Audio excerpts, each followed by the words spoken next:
There's several things that we need to do. Maybe I'll address the issue on judges first and come back to you on the capacity of provincial systems to deal with the rate of incarceration.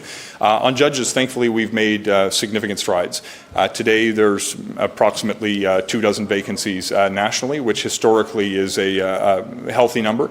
We expect in the next number of weeks to reduce that number further and are making appointments at a pace that gives me confidence we can more than keep pace with retirements that we see on the bench. In addition to the conversation about filling the vacancies that we have, I'm engaged in conversations with provincial counterparts and taking submissions from courts and provinces on potential increases to the judicial complement. As those requests come in, based on the business cases that are shared with the federal government, we're able to assess with a greater degree of certainty where we can have the biggest impact, and if the number of judges requested in a given jurisdiction mirror the caseload that they are in fact dealing with. That's an annual process that's playing out in real time.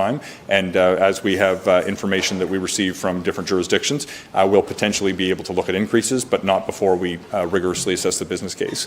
On the issue that you mentioned, I would be careful not to paint all provinces and territories with a single brush, because they're in unique sets of circumstances that don't necessarily reflect the experience of one province in a neighbouring province. This is a reflection of the fact, as I'm sure you're well aware, that provinces have jurisdictional responsibility for the administration of justice. We deal with the criminal code. They deal with the implementation of the rules contained therein.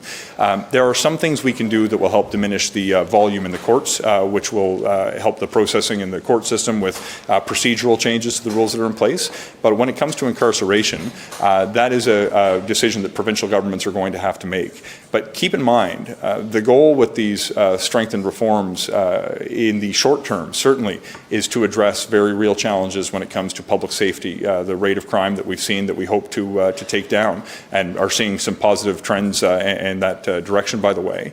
But the long-term vision is not to incarcerate more people. It's to prevent crime from happening that demands incarceration in the first place.